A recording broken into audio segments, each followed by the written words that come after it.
Bonjour à tous, bienvenue dans cette édition. Voici les titres.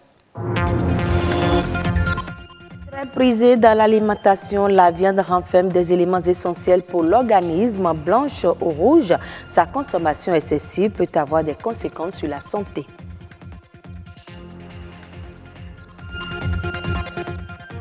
La photographie est confrontée aujourd'hui à l'avènement du numérique. Certains professionnels rencontrent encore des difficultés pour se conformer aux nouvelles exigences du métier. Valoriser davantage les récades utilisées par les différents rois du Dahomey, c'est l'objectif de la création d'un musée de la récade. Nous irons à sa découverte dans ce journal.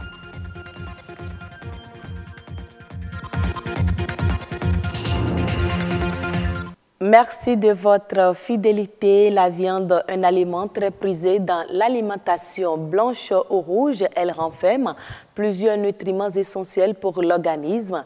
Des nutriments dont l'abus peut avoir des effets néfastes sur la santé humaine.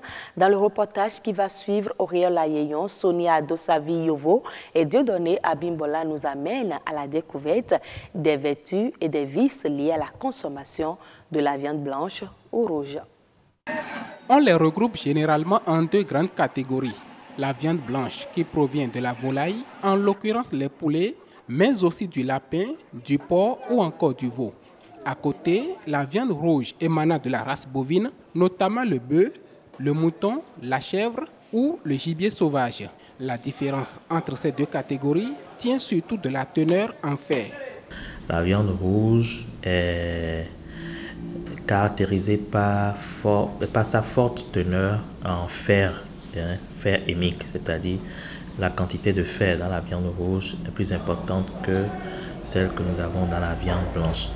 Groupe d'aliments riches en protéines, les viandes sont bien prisées par les Béninois. Devant les boucheries, poissonneries et autres points de vente, l'affluence est quasi permanente. Chacun y va de son argument pour justifier son penchant pour cet aliment. Oui, j'aime la viande, parce que presque toutes les semaines je paye ça pour ma femme. Et comme elle aussi aime la viande, c'est pourquoi je viens souvent chercher ça ici pour elle. J'aime toute la viande parce que la viande de bœuf, avant de tuer, on fait ça bien. Obsédé par ce ardent désir, l'on semble ignorer ou minimiser les risques liés à une consommation excessive de la viande.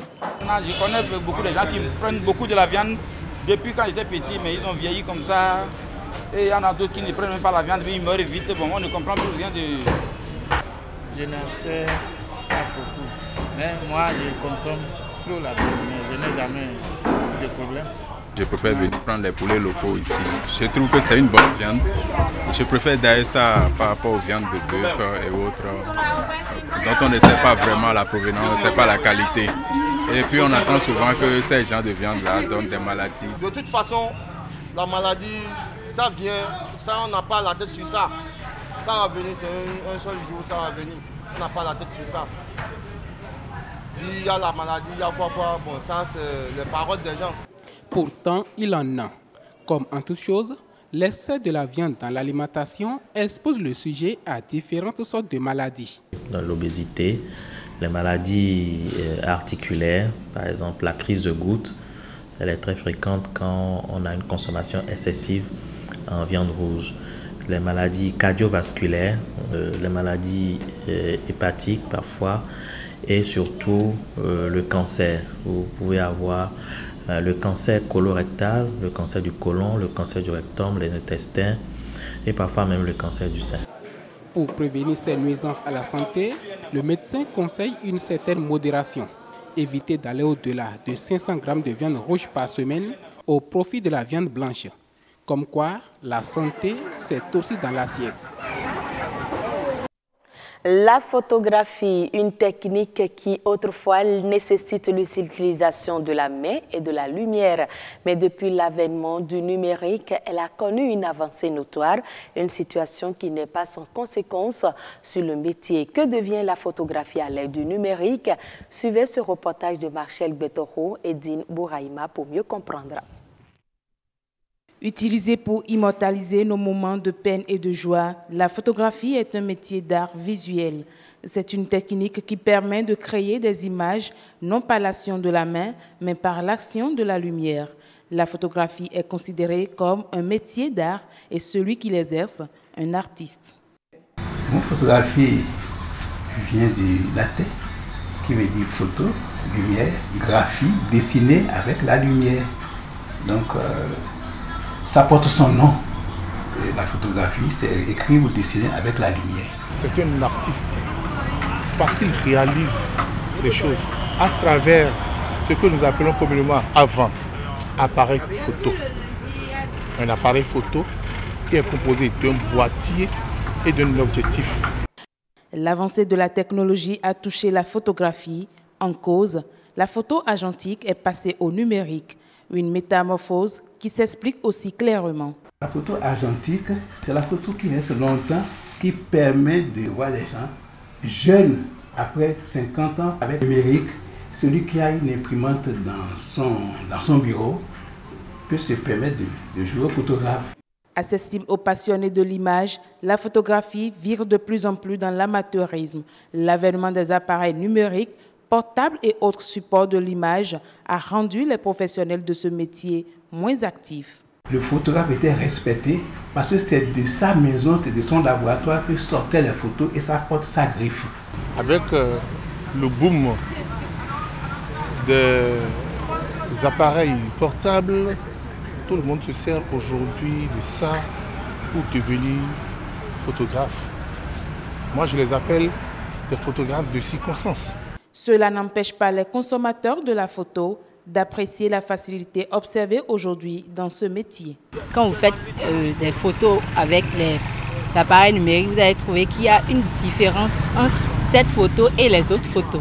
Avec l'appareil photo, prendre une photo, faire des clichés, je vois que ça me mettait du temps avant de sortir, avant de laver une photo. Aujourd'hui, avec un bon portable, tu peux te faire une jolie photo, une belle photo. À l'instant T où tu peux laver ça, il faut sortir, tu peux faire même des selfies, on voit. Et c'est plus rapide encore. Une avancée technologique non pas sans conséquences sur le métier.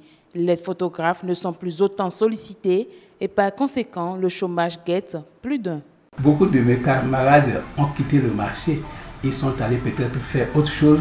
Et comme l'âge aussi les a frappés, et ils ne font plus la photo. La clientèle a quitté la main des photographes. La photographie nous échappe aujourd'hui.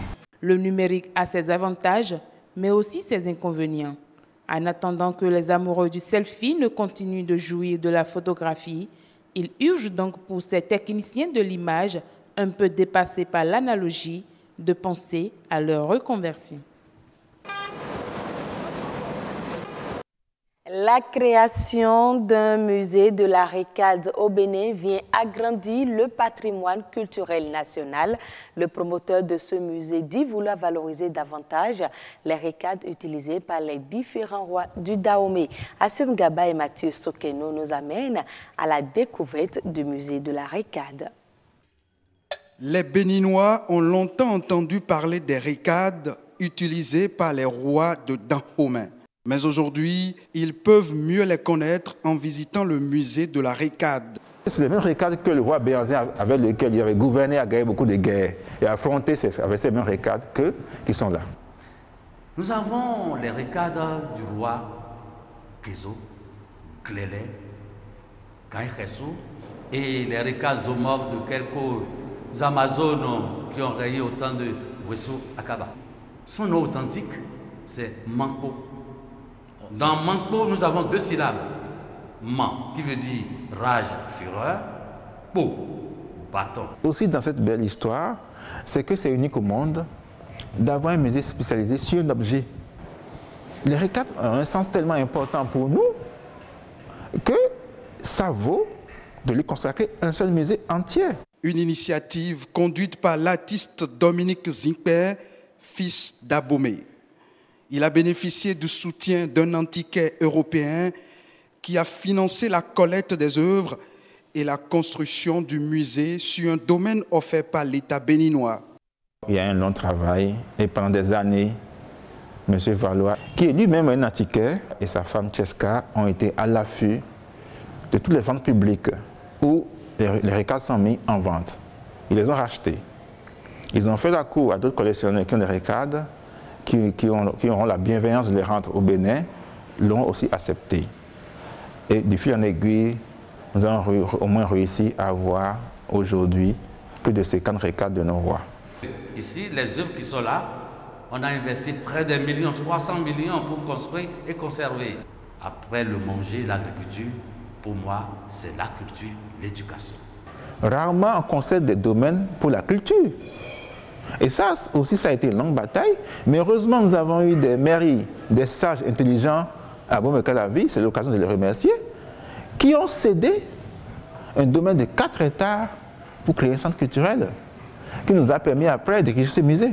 Sinon, on va retrouver le domaine où? Une infrastructure construite selon les normes internationales qui abrite des œuvres venues de Dahomey.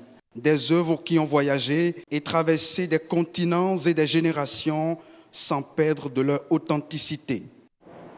La France a été le dernier pays à acheter ces RECAD-là à London, parce que la France a passé au Bénin, dans le temps romain, et reconnaît la valeur de la RECAD. Ils ont pris dans les matériaux les plus nobles, dans des bois. Mais par exemple, ce RECAD a plus de 150 ans. Mais le bois n'a pas bougé. La patine demeure. Alors, c'est faute d'intelligence, on ne peut que le respecter. Le musée de la RECAD, un exemple de l'importance du retour au bécail, du patrimoine historique et culturel du Bénin prôné par les gouvernants. Ça nous permet à nous, presque déjà dans le second âge, d'instruire, d'informer, d'éduquer et de former notre progéniture. C'est comme si on nous demande pour les fils d'aujourd'hui, c'est quoi la couleur de votre drapeau du Bénin? Et un enfant du Bénin dit, je ne connais pas la couleur. Mais c'est ça. Un outil de développement libre d'accès à tous et qui permet de répondre à qui doute de la capacité du Bénin à conserver son patrimoine culturel, que c'est possible. Je pense que ce modeste projet de musée, c'est juste une grande bataille qu'on a gagnée, mais on n'a pas gagné la guerre.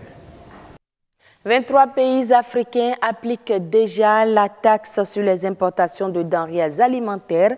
Le produit de cette taxe communautaire doit aider l'Union africaine à autonomiser son fonctionnement. Mais en dépit des réticences, le président guinéen Alpha Condé se félicite de la tendance haussière du nombre de signataires de la zone de libre-échange continentale qui l'ont rendu applicable. Parmi les plus grands pourfendeurs de cette taxe, il y a l'Afrique du Sud qui, avec les pays d'Afrique australe, tarde à appliquer le principe. Pour le chef de l'État guinéen, si ce groupe de pays est d'accord avec la taxe, les incompréhensions apparaissent au niveau de l'interprétation de son application et de la désignation des commissaires.